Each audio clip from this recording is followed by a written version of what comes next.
안녕하세요. 예, 반갑습니다. 이번 시간에는 그 책 읽기 지도의 어려움, 이렇게 한번 풀어보면 어떨까, 이런 생각을 가지고 이야기를 나눠볼까 합니다. 제일 먼저 이제 그 어머니 처지에서 제일 어렵다라고 느껴지는 분들은 맞벌이 하시는 분이라고 생각을 해요. 엄마가, 물론 전업주부들도 굉장히 바쁘지요. 근데 이제 그 만일을 하시는 분들은 주부도 하시고 일도 하시고 그러니까 정말 바빠서 아이들하고 같이 놀아줄 시간도 없고 책 읽어줄 시간도 없지요.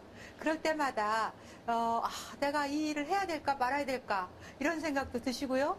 또 너무나 힘들다 보니까 몸이 지치다 보니까 아이들에게 짜증도 잘 낼 수가 있습니다. 그러다 보면 행복하지 않아요. 그런데 이거 하나만 기억해 주세요.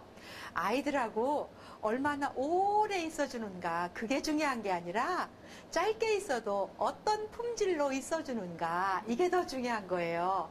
그래서 맞벌이 하시는 어머님들, 짧은 시간 있어주더라도 엄마가 정말 품질 좋은 시간을 같이 보내주면 틀림없이 그 아이는 엄마가 원하는 이상으로 아주 건강하고 올바르게 잘 자랄 수 있습니다. 그래서 그 맞벌이 하시는 분들은 어려우시겠지만 아이하고 몇 권 읽어주겠다라고 정해놓으시면 그 정도는 꼭 읽어준다라고 생각하시는 게 가장 좋겠다 싶습니다.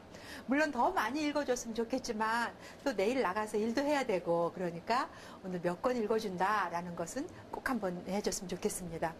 그런데 이제 우리가 아이들에게 책을 읽어주다 보면 엄마들이 이제 궁금한 게 하나 있으셔요.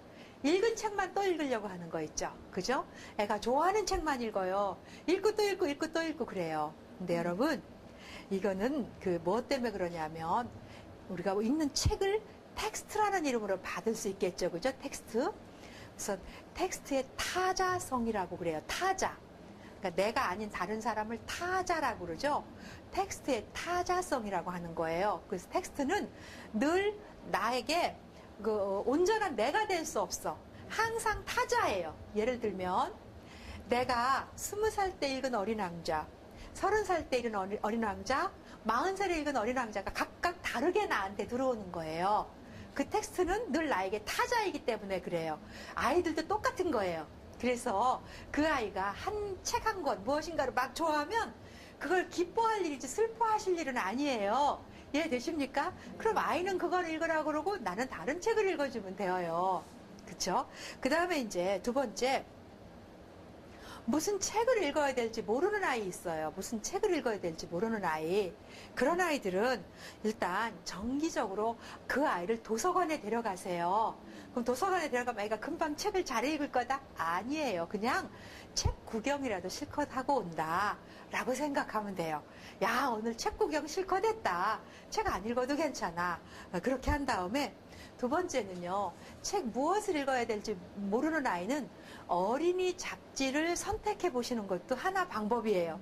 왜 그럴까요? 그거는 여러 가지가 막 섞여 있어서 만화도 있고 또 아이가 좋아하는 무엇도 있고 그것을 바탕으로 책에 이렇게 진입할 수 있도록 도와줄 수 있습니다.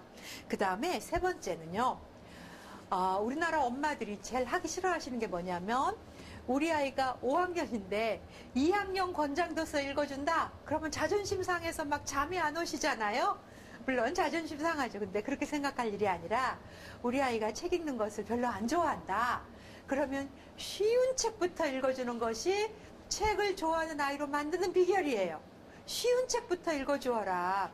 괜히 우리 아이 5학년이니까 5학년 권장도서 목록 이런 거. 우스갯소리 이런 말 있어요. 세계 명작이란 누구나 읽으라고 하지만 아무도 읽지 않은 책. 그쵸? 그 명작은 막 너무 어려운 책은 안 읽는 거야. 사람들은요, 야속하리만큼 재미를 추구하는 동물이다. 그런 말이 있어요. 그러니까 재미가 없으면 못하는 거야. 그래서 얘가 5학년이니까 5학년 필독도서 이게 아니라 쉬운 책, 재미있는 책부터 아이들에게 한번 읽게 해준다 하는 거죠. 그 다음에 이제 만화책만 좋아하는 아이 엄마들이 많이 걱정하셔요. 그런데 첫째, 일단 만화책 읽어도 좋습니다. 안 읽는 것보다 훨씬 좋거든요. 그리고 요즘은 좋은 만화책도 많이 나와 있으니까 만화책 읽는 거 너무나 걱정하지 마십시오. 그런데 이제 그 뭐랄까요, 만화책을 살 때는 그러니까 이렇게 하면 좋겠죠. 너가 사고 싶은 책 사준다, 대신 만화책이 아니다 라고 데리고 가면 돼요. 일단 그렇게 하면 지가 사고 싶은 책을 사고요.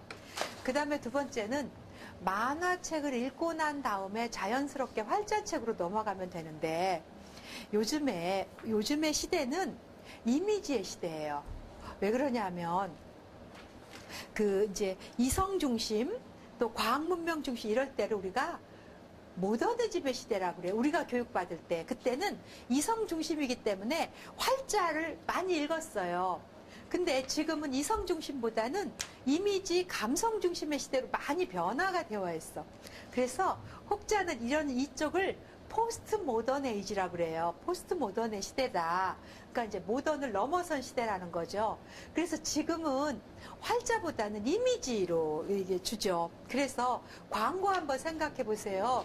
옛날 광고는 뭐 무슨 선풍기, 우리 집 선풍기는 1단, 2단, 3단 단추가 있어서 바람 세기가 어떻게 됩니다.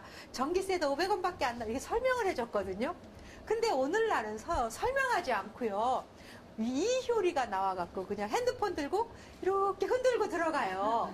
그러면 그저 하나도 설명하지 않죠. 그럼 우리는 그 이미지를 갖고 가서 누구누구 폰 주세요라고 하잖아요. 그래서 지금은 이미지의 시대예요. 그래서 이미지화된 만화책이나 그림책을 아이들이 읽기 좋아하는데 활자책으로 넘어가기 어려운 게 요즘 아이들의 특징이에요. 이해가 되셨죠? 그러면 어떻게 하면 활자책으로 데리고 들어갈 것이냐? 방법은 읽어주어라예요. 그러니까 만화책은 너가 읽고 활자책은 내가 읽어주는데 그 만화책과 비슷한 그 내용을 담은 거라든가 이런 걸 가지고 활자책으로 넘어가 주면 되더라. 그래서 만화책 좋아하는 거 너무 어려워하지 말아라. 그 다음에 만화책을 읽는 거는요, 시기가 있어요. 너무 뜯어 말리면 그 시기가 오래 가요. 그러니까 일단은 그냥 좀 두세요. 그리고 만화책에 있는 어휘보다 내 어휘가 넘어서면 안 읽는데요. 여러분 만화책 지금 재미없죠? 바로 그런 거예요. 그래서 너무 뜯어 말리지는 말고 좀 두셨으면 좋겠다. 그 다음에 책 자체를 아주 싫어하는 애 있어요. 그 까닭은 엄마가 책 읽는 모습을 안 보여줘서 그래요. 우리 집에 책이 없어서 그래요.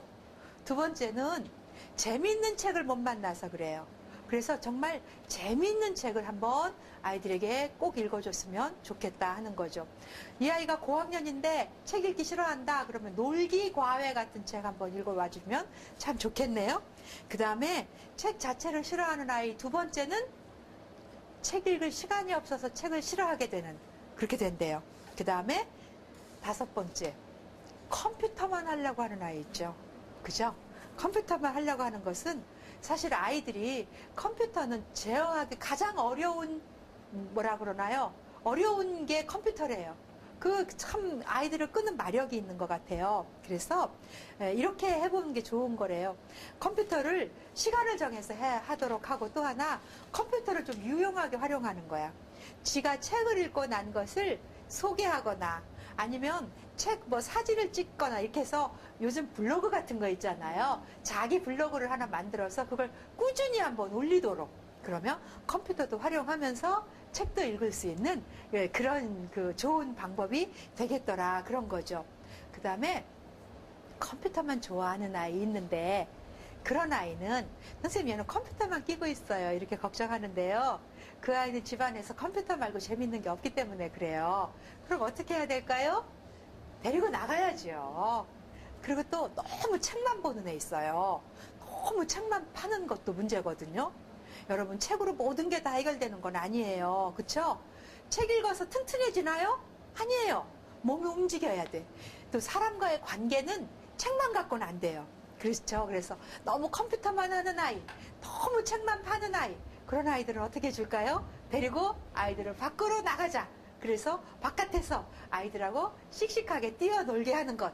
이것도 아이들의 어려움을 고쳐주는 하나의 방법이더라. 이런 이야기입니다. 자, 오늘은 책 읽기에 어려움이 있는 아이들 어떻게 도와줄까 한번 알아보았습니다. 예, 고맙습니다.